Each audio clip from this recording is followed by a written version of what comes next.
This week on The Futurists, Rob and Brett are back. In the very near future, it's going to be agent-to-agent communication where no one's going to be using search. Humans won't be using search. Yeah. Agents will be doing all the discovery. They'll be doing all the processing. They'll be looking at, and this whole notion of search optimization and creating these, link farms. It's all gone. All going to go away.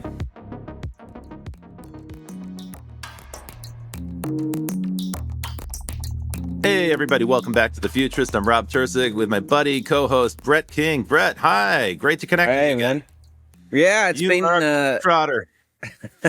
I was in Cannes for the film festival. It's like when this goes to air, it's going to be a week after. But and then I had two events on the same day, one virtual and one on stage, and I had to literally get off stage and had 4 minutes to get into my hotel room to do the second event. And then immediately after that, got on a plane and came here to UAE, where I opened the keynote for the Government Digital Readiness Retreat this morning. So It's been a pretty wild few days, my friend. Intense. I know. I get your dispatches when you're going from place to place, and so I kind of feel like I'm vicariously traveling along with you. Hey, tell me about some insights from the UAE. So you've been spending quite a bit of time in Dubai and in the region. So tell me what's happening there. So I'm actually working with the Prime Minister's office as a futurist, resident futurist, which is pretty cool. I've actually thought about this. If there were three, let's say the top three governments in the world that a futurist would be welcome to today, my guess is it would probably be China, number one, although I don't have the language competency for that, but, some of our Chinese futurist friends might. Then I would say UAE and Saudi are definitely right up there. We had a delegation from Singapore at this event today, and they used to host people from the UAE in Singapore all the time. Now it's the opposite. Now Singaporeans are coming to the UAE to learn about future readiness. And there was a hearing not that long ago where a representative of the US government was talking about how the US should be able to do what Abu Dhabi can do in terms of immigration handling at the airport and stuff like that. But it's really interesting to see the sort of future readiness culture that is appearing here, the embracing of this. There's no defensiveness of traditional incumbent sectors. It's all there's this culture of embracing change. So it's a pretty interesting environment to come into now because, as a futurist, I find this is pushing me even harder to be on my game and to be researching, the latest trends and developments and things like that. But I did want to. Did you see the news about OpenAI's big data center they're launching in the UAE? So OpenAI has been generating a lot of news. Tell us what's happening in the UAE. Give us the update from the Emirates. So they just signed a deal to launch a major data center, AI data center in the UAE, and it's the largest data center. It's going to be. They say it's. I can't remember the geography, but that they compare it to. But it's a 5 gigawatt data center. So This is really interesting. Is now we're measuring data centers by the amount of electricity they consume. So it's a 5 gigawatt data center. It's going to cost $100 billion, but bringing in $40 billion annually. It's a pretty big deal. Any insight on whether that'll be powered by renewable energy? They probably haven't disclosed that yet, but it's kind of a neat concept to think of taking the radiant energy of the sun and converting it into intelligence. If that's a possibility, that would be kind of charming. Otherwise, there's no shortage of fossil fuels in that region, so they can certainly burn some fossils to run that data center. there is generally a view right now in terms of the sort of energy transformation here Hmm. that is going to have to be major investment in solar and alternative generation to support these sorts of efforts more broadly, because this is not the only thing that's happening on in the UAE in terms of power demands. Of course, there's a massive increase for electric vehicles here. We're talking about a lot of new energy demands in terms of transportation and so forth around this, increasing the metro. There's a new airport coming in, so there's a lot of activity here Hmm. that's going to require new energy infrastructure. There is a general acceptance this has got to be net new energy infrastructure that's going to be based on renewable tech.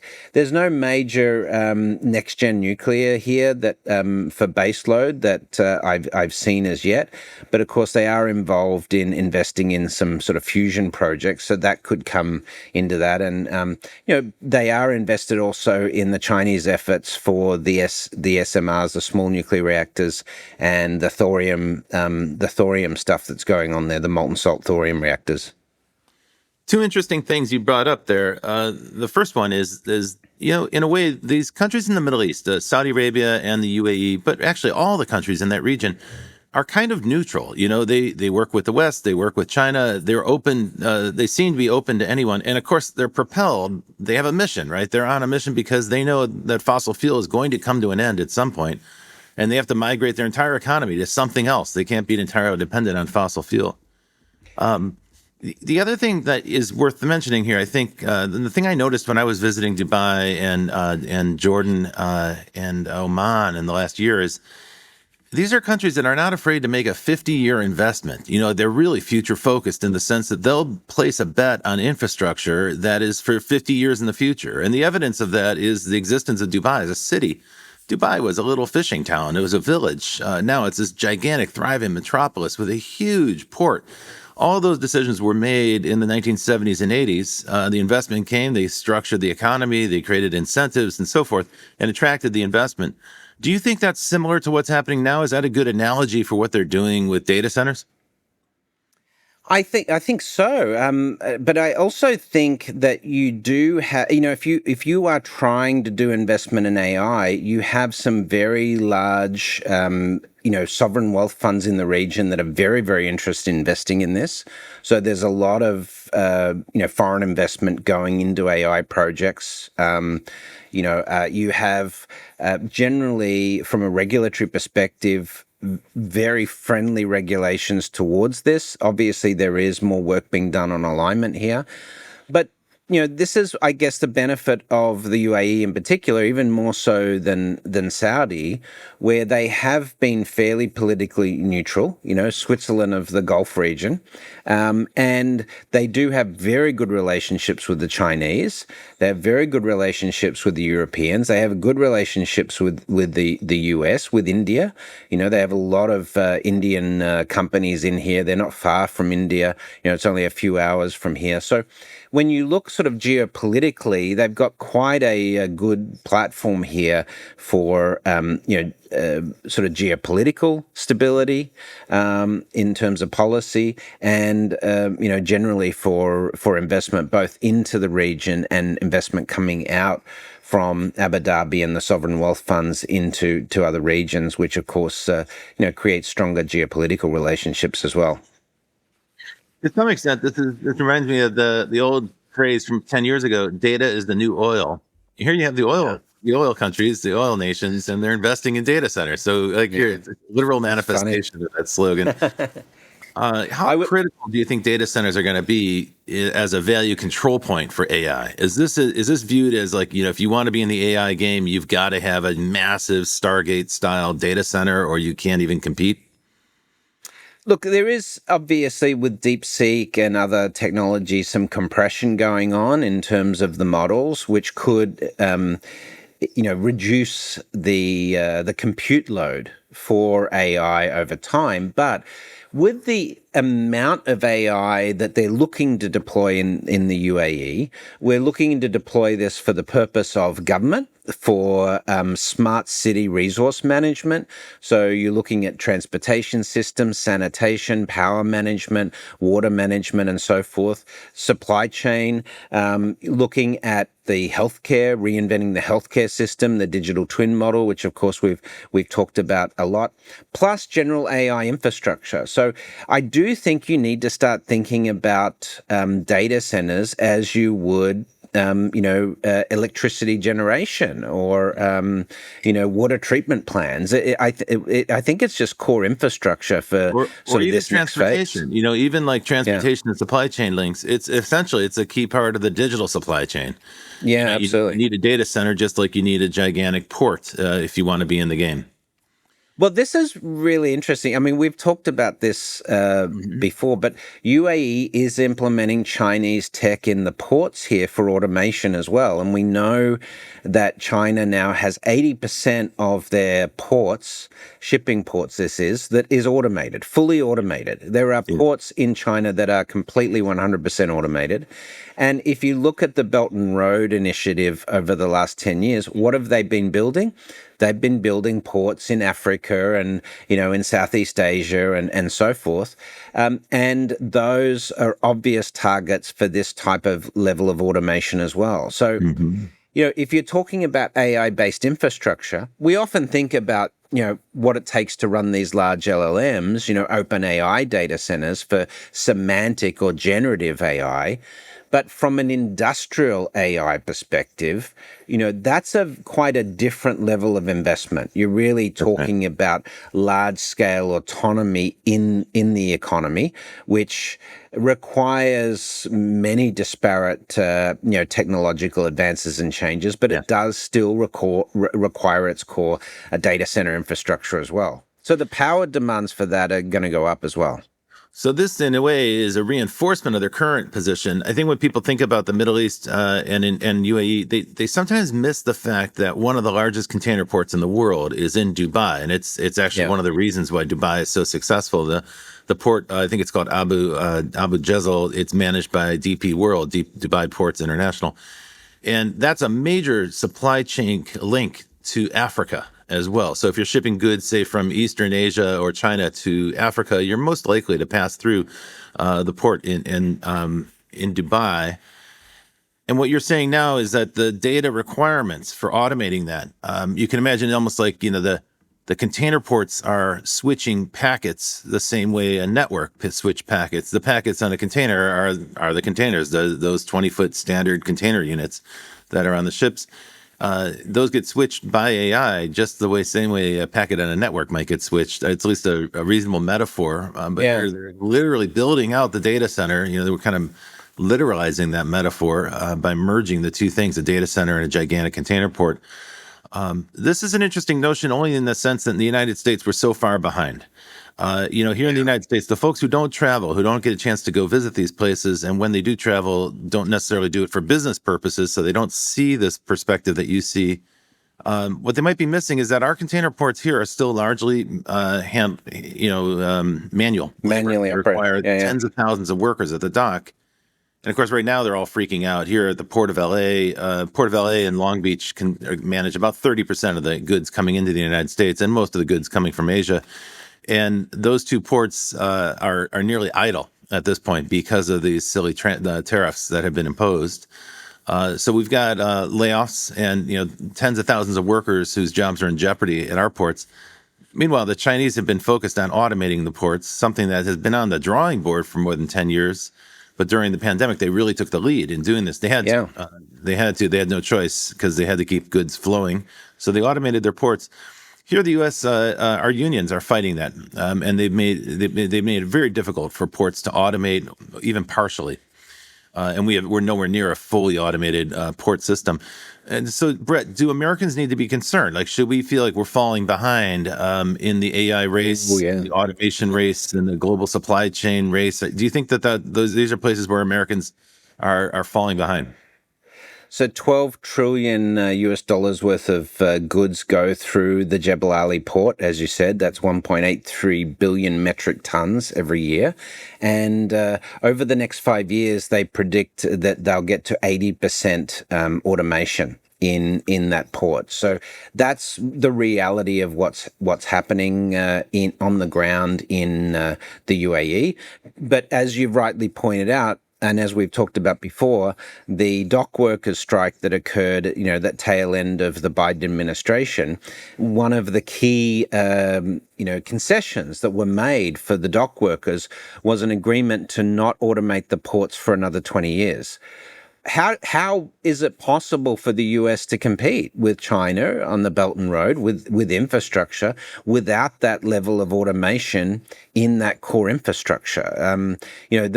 It's not just about giving the humans the jobs on the docks. It's about the level of efficiency and the amount of cargo that can go through those ports in an autonomous supply chain scenario. And China, obviously, let's look at electric vehicles. They can now produce an electric vehicle, a new electric vehicle in these dark factories in China every 55 seconds. Right. And if you're going to be producing that volume of new vehicles, and of course, BYD just had their results for Q1 for Europe, and they're outselling Tesla, and that's just one of the EV manufacturers. But imagine that volume of vehicles going through ports where it's still human operated. You would have a bottleneck, of course. Yep. So that's really, I think this comes back to what we've discussed many times about limits to growth and so forth when you have this level of automation and the way it can go. But if you want to reduce the cost of goods, if you want to be super competitive, automation is going to be an absolute key element of it. If the US does want to onshore production facilities, they're going to have to go with robotic, dark factories. Right. Otherwise, it won't be competitive from day one. The labor cost alone would make it uncompetitive. And if you're going to have automated factories, you need to have automated transportation, supply chain, and automated shipping to round that out. I mean, that would seem fairly logical. So, the US has some problems with that. And the tariffs won't fix that, right? No, there's a fiction here, this sort of fallacy in the United States, particularly in the manufacturing states like Michigan and the Midwest, where the tariffs are somehow going to magically revitalize American manufacturing. And this is just not true. This is just not the case. First of all, the tariffs are going to make it more expensive because we're going to have to pay more for raw material coming into the country. We don't have all the resources here. But secondly, all we'd be doing is protecting a very bloated and inefficient production facility that can't compete on a global level. So, we might build a tariff wall around the country, and that might mean that Americans buy less good, inferior goods that are more expensive. That won't help us win. And in the long haul, the jobs won't stay here. Even if we do create manufacturing jobs, as you point out, all of this is going to go to AI, dark factories, automation. And so, what the Chinese seem to be doing, and it looks to me like the folks in the Middle East are following this pattern. They're saying, okay, what's the future look like? Well, let's commit to that. Let's invest everything we've got in building out that future. Let's be the friendliest to the future of any country in the world and welcome all that innovation. And here in the United States, we seem to be going the opposite way. We're trying to turn back the tide, turn back the hands of time, and go back to some mythical point in the past where manufacturing was king and labor was the queen. And honestly, I just think that's a fiction. I do not see how tariffs get us there. Well, on their own, they can't. I mean, that's key. And obviously, we have had a deal done between China and the US since we started talking about the tariffs. But and there have been obviously 30%. I mean, they're still quite high, right? The tariffs. So they're not gone. Like people think, oh, the tariffs are over. No, 30% is ridiculous. It's going to crush the earnings at Walmart, among other places. And China is not necessarily hurting. They've in the midst of all of this. I don't know whether you saw, and I know we're going to go to a break any minute, but did you see the Brasilia-China trade deal that they did about a month and a half ago? So massive, and keep in mind, the BRICS economies, Brazil, India, and China are expected to be four of the top, in the top five economies of the world, within the next decade. And so Brazil and China did this massive trade deal, but the trade deal was to be done excluding US dollar trade. That was the basis of the deal. And we're talking, I can't remember the size of the deal right now, but specifically, circumventing the US dollar trading markets. Yes, so that's resistance against the Americans' over-reliance on sanctions as a way to kind of discipline other countries or get them to conform with our wishes. We've been relying on sanctions now for 30 years to manipulate countries, and it's only natural that trading partners would say, gosh, maybe we don't want to subject all of our transactions to the U.S. dollar and to the SWIFT banking system. They can build a system that works outside of that. It's no secret that China's been focused on trying to do that for some time. We'll watch that and we'll continue to report on it. Brazil always has had a strong relationship with China and the United States. Those are the top two trading partners for that country. And then none of this just the trade with the United States is going down, but tariffs are not going to help that at all. We're driving people into the embrace of other countries, It's very true. And, China's obviously concerned about, if they do take action in Taiwan, for example, the potential for sanctions with US dollar. So what is the solution to that? Well, they've created an alternative to the SWIFT network. It's called SIPS. I don't know if you've heard of it. It's the cross-border interbank payment system. And this is, for transactions in Chinese yuan, and it is you can run the ECNY, the central bank digital currency on it as well. But this is specifically part of their strategy. So they've been selling US Treasury bills, buying up gold. They've got an alternative to the SWIFT network for payments, and they're starting to do major trade deals avoiding US dollar currency. They are clearly on a longer-term strategy to reduce the risk of US dollar sanctions and US dollar banking system issues in the future. On that sunny note, let's go to a break. Hang on, folks, because we're going to come back after 1 minute. Provoke Media is proud to sponsor, produce, and support the Futurist podcast. Provoke.fm is a global podcast network and content creation company with the world's leading fintech podcast and radio show, Breaking Banks. And of course, its spin-off podcast, Breaking Banks Europe, Breaking Banks Asia Pacific. But we also produce the official Finovate podcast, Tech on Reg, and Emerge Everywhere, the podcast of the Financial Health Network. For information about all our podcasts, go to provoke.fm or check out Breaking Banks, the world's #1 fintech podcast and radio show. Okay, we're back. It's The Futurists with Rob Tercek and Brett King, and we're talking about global trade. The big announcement in Dubai of building a world-class data center and how that might impact their ability to maintain the high levels of trade that they have and their seaport, the great number of containers going through their seaport. But what Brett just ended with before the break is this ominous notion, I think ominous from the U.S. standpoint, that China is building an alternative payment system and a trade system that would not be subject or not as easily subject to U.S. sanctions and control. So that's a strategic defense.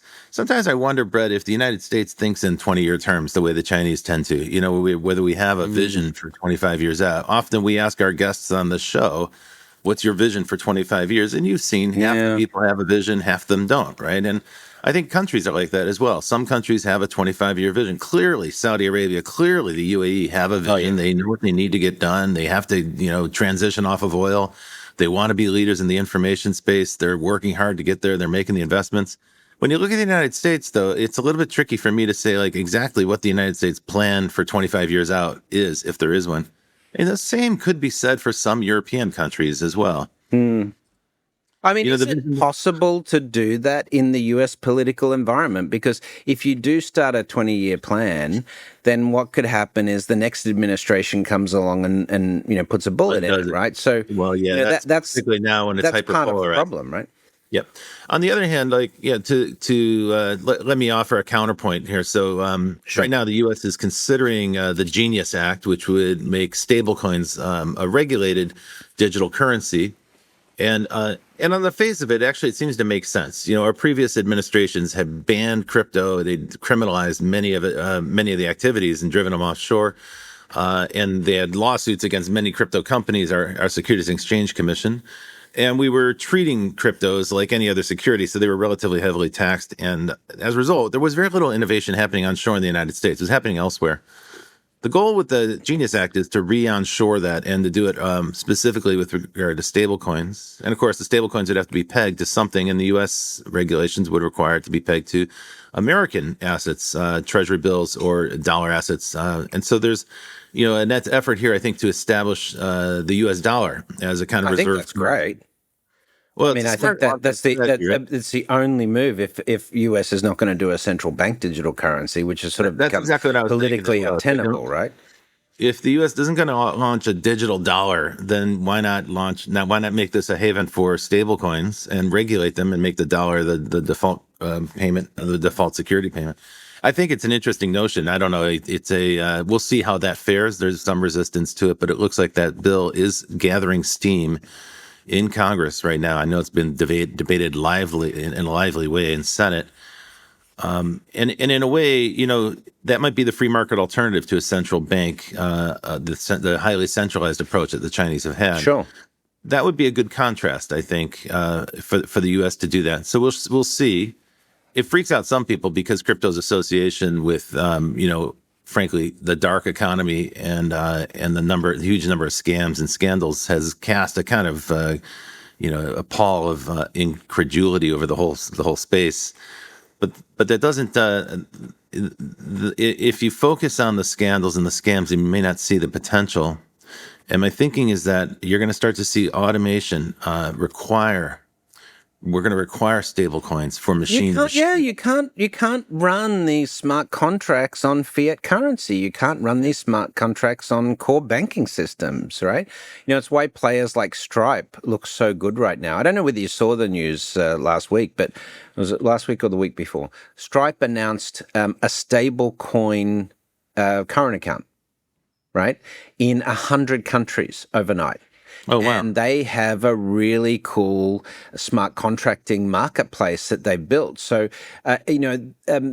I mean, JP Morgan Chase is working on, some stablecoin stuff for trade finance. HSBC has, but no one in the traditional banking system has created a stablecoin marketplace like this for smart contracts because it was seen as crypto and DeFi, and there wasn't supporting regulation for that. Now that there has to be supporting regulation for stable coins in order to do autonomous business stuff, because we're not going to do CBDCs, then, you've got players like Stripe you sort of were one foot in the DeFi world and one foot in the TradFi world, are now looking like next generation core infrastructure for financial services. And, there's let's think about the US banking system right now. Most of bank-to-bank commerce in the US, bank-to-bank payments are still done on the ACH system, the automated clearinghouse, but it's not real time. That's why we had the FedNow initiative, which is the real-time initiative. Only about 10% of the banks in the US are on FedNow today. You go to Brazil, or you go to India, or you go to China, and 100% of the banks are on real-time payments rails. And so, if you want to do autonomous business, you need tokenized or digital currency or a CBDC, and you need real-time payment rails, and you need regulation that is, defined in terms of sort of digital currency. And so, the US, has to get on board with that pretty quickly, as does Europe. But Europe is working on launching the digital euro in 2027. So they at least have a plan for that. But stable coins would appear to be probably more of the model for the Western economies.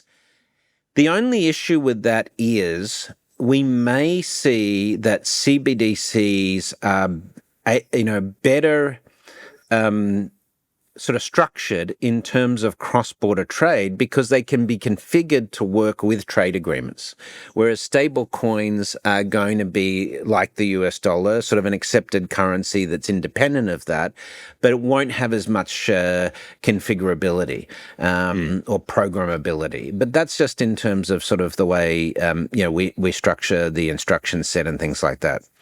It'll be interesting to see what an economy like the UAE and Saudi does with that. Are they going to go to stable coins? What does OPEC do? What's OPEC going to do in terms of trading oil on an autonomous basis? Are they going to go for stable coins? Is Saudi going to push their own, digital currency? It'd be interesting to sort of see how that develops as well. Yeah, I think you're right about that. What this all seems like to me is a merging between the digital world and the physical world. It's a topic we've visited from time to time on the show.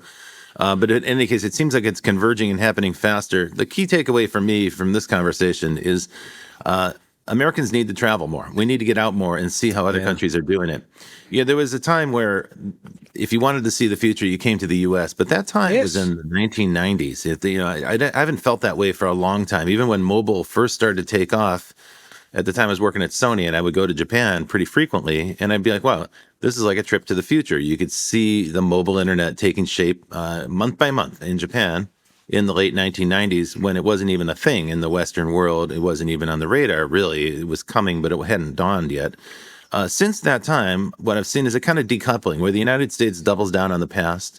We have this great luxury because we have good transaction infrastructure. We have good in-the-ground digital infrastructure. We have good telecommunications infrastructure and so on. And we're kind of letting it coast. We're kind of coasting on the investments of the past. And back to the point I made earlier, what I noticed in the Middle East is that these are nations where the leadership says, okay, we had that investment in the past and that got us to where we are now. And to go the next stage in the future, we need to do another round of massive infrastructure investment and reposition or recalibrate the entire economy towards a vision that we see 25 or 50 years out. And that is what the first emirs did in the Gulf countries in the 1970s. A young generation of leaders emerged, and they started making these long-term investments, really long-term bets that totally transformed those economies. And it seems to me like they're willing to do that again. Now, I don't want to bash the United States here. That's not my mission. Of course, the United States is doing Stargate. We're investing in large data centers. Of course, we've got leadership in AI, at least for the moment. But even there, the United States flavor of artificial intelligence is proprietary and closed. It's owned. It's top down. It's highly centralized. And all those words sort of have the odor of the past versus the Chinese approach, which is open, open source. It's less regulated. It's kind of the Wild West in the East, if you will. And that feels a little bit more future forward to me.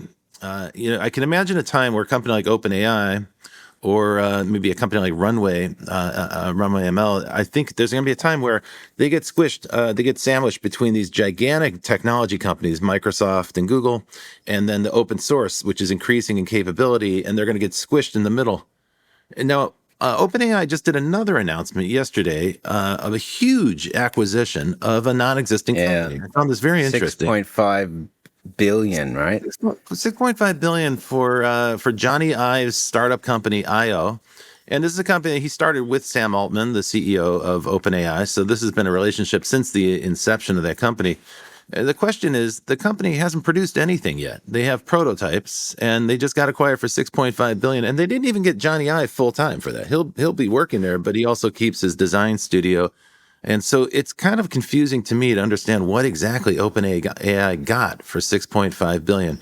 Any insight there? Do you think it's a consumer product, or it would have to be, right? It'd have to be some sort of consumer tech that represents, connectivity with AI in some way. Is it the next generation of smart speaker, that you're going to have in your home or something like that? I mean, I could see something like that. I don't know how long it's going to be before we find out what the tech is. Presumably, it's going to be some time. Yeah. But Jony Ive is obviously a consumer electronics wizard. One of the best designers, that we've had in modern history of that sort of stuff. Yeah, What it but points there to is the are. failure of Apple to conceive of a new form Yes. factor that succeeds the iPhone, right? They had this great gigantic win in the iPhone. They've been milking that for 15 years. No question, that was an incredible achievement, but they haven't But really what figured have out how they to done with success the product. AI? Yeah, I Very mean, little, you got. Yeah. and Johnny Ive is responsible largely for the success of the iPhone, right? He at least had played a big role in the design of that hardware and making it so iconic. So now the banking on the idea that this will be the successor to the iPhone or the successor to the smartphone. Now that's an interesting thing, right? Because if you think about the smartphone, it was a convergence of three different things. It was a media player, like an MP3 player at the time. It was also a phone, and it was also a kind of a computing device in your pocket. And at the time, that was revolutionary. That was back in 2007. That was revolutionary. So I guess the question here would be, what different kinds of compute are going to converge into a single device this time around? Perhaps that's what Jony Ive knows.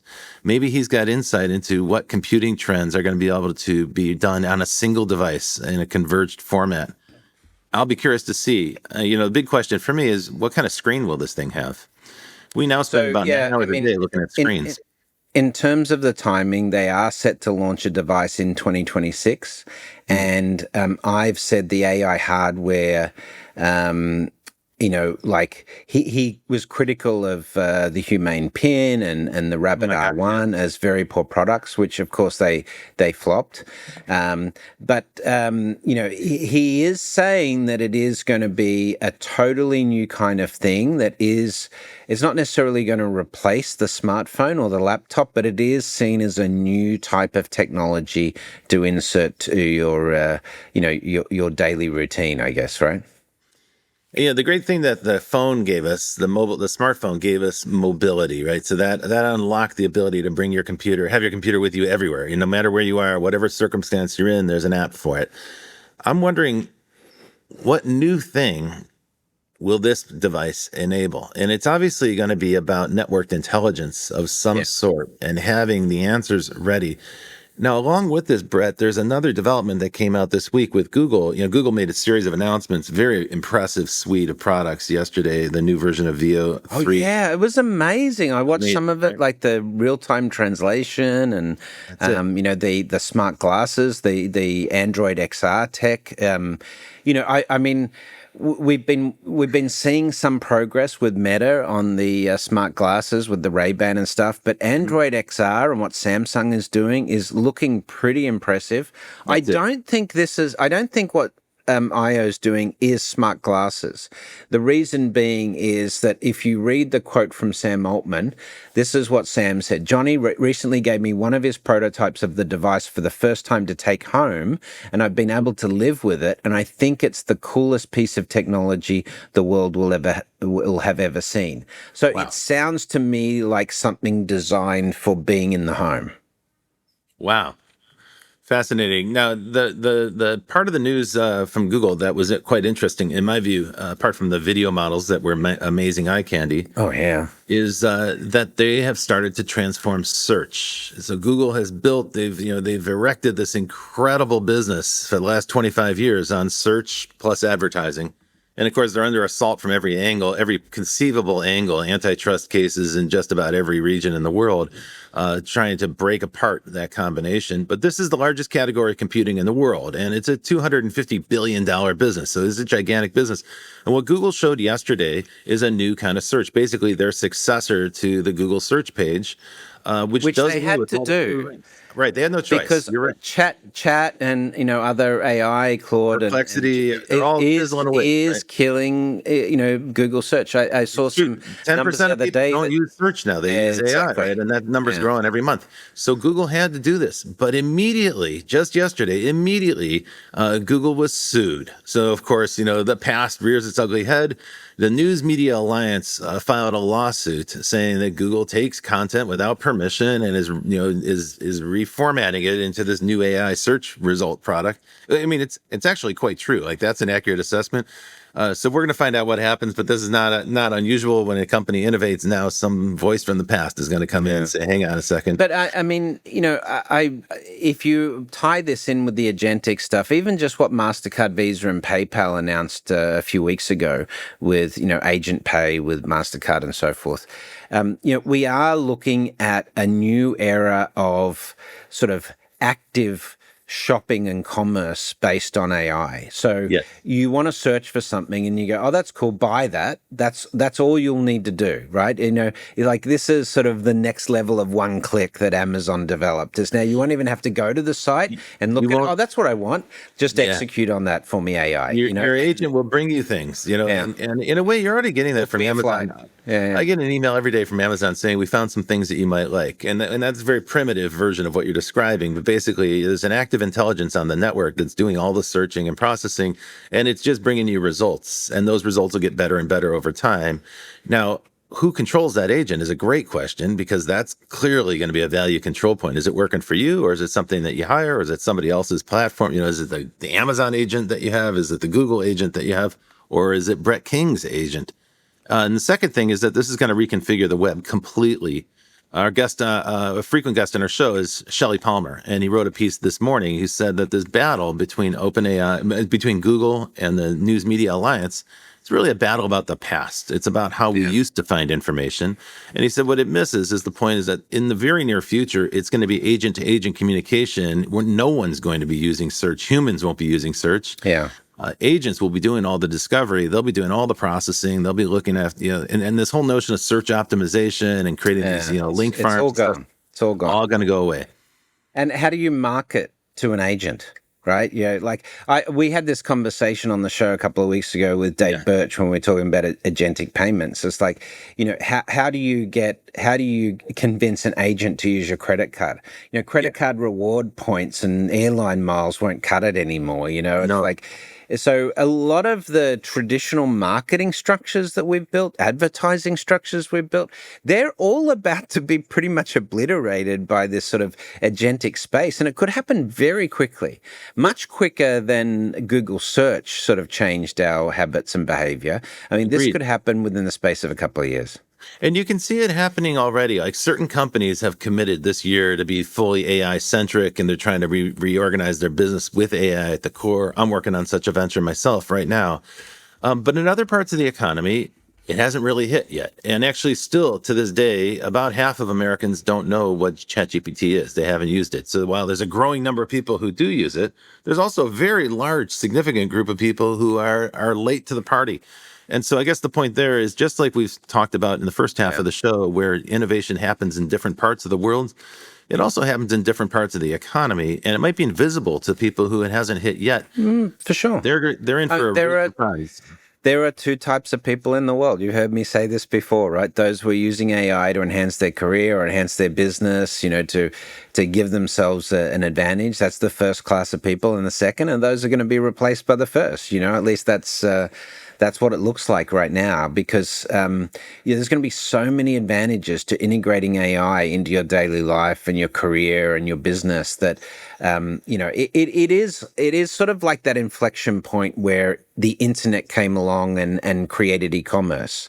And, there were people going, oh, well, I'm never going to go to a website to buy stuff. I'm happy using the yellow pages.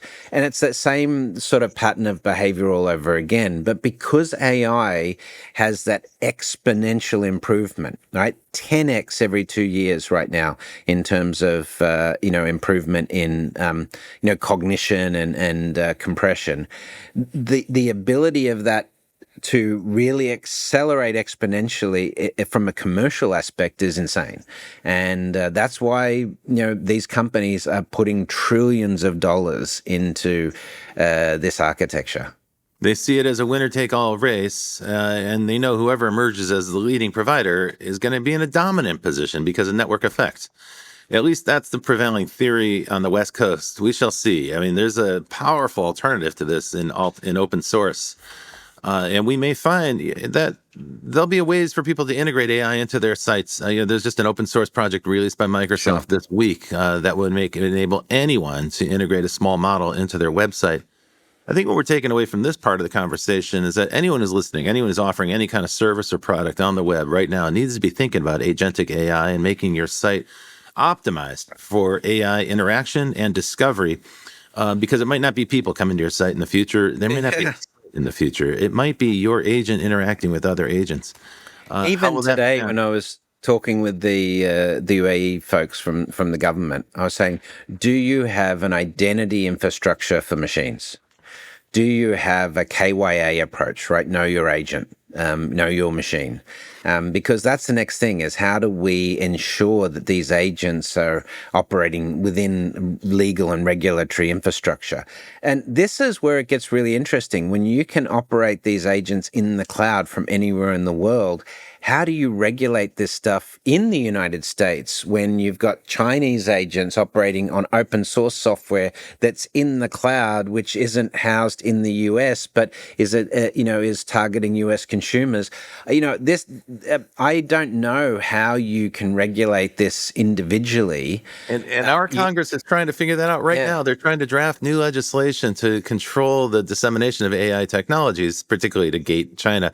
And it's like these guys, they can't even pass a tax bill, let alone regulate AI. No, but this is what I think, where this takes us in a few years is we must have some sort of global AI regulation, Think of it like the WTO or the WHO. And obviously WHO's fallen out of favor with the US, with the current administration and things like that. But you are going to need consensus mechanism, particularly if you want to get alignment on this stuff. And that's, it's going to require some global standards. I think that's going to be the trickiest part of this. And I think it's going to be the wild, wild west for quite a while. I think you're right. A turbulent forecast. It'll be interesting to see. I can't wait to see what Jony Ive has come up with. So thanks for sharing that tidbit with us. Tantalizing news. Maybe we'll soon have an AI appliance in the home. Look, when it is released, we definitely have to get Shelley on to talk about that. He'll have all the lowdown, so that'll be fantastic. Good fun. Well, great seeing you, and welcome back to, I guess, your home base now in the UAE. Eager to get your next report from your travels. And folks, thanks for listening to The Futurist. This has been Brett King and myself, Rob Tercek. We love bringing this show to you, and we love the guests that we're getting. Lately, we've been having such good conversations. So we want to continue doing that. Please do let other people know about the show. If you don't mind, write a 5-star review if you enjoyed this show. That helps other people discover it. And of course, as always, we give a big shout out of thanks to our friends at Provoke Media, Elizabeth Severns, our producer, Kevin Hirschhorn, our engineer, and everybody at Provoke that makes this show possible. Thanks for listening. Let's keep it going. And Brett, I will see you at some point in the future. Well, that's it for The Futurists this week. If you like the show, we sure hope you did. Please subscribe and share it with the people in your community. And don't forget to leave us a 5-star review. That really helps other people find the show. And you can ping us anytime on Instagram and Twitter at Futurist Podcast for the folks that you'd like to see on the show or the questions that you'd like us to ask. Thanks for joining. And as always, we'll see you in the future.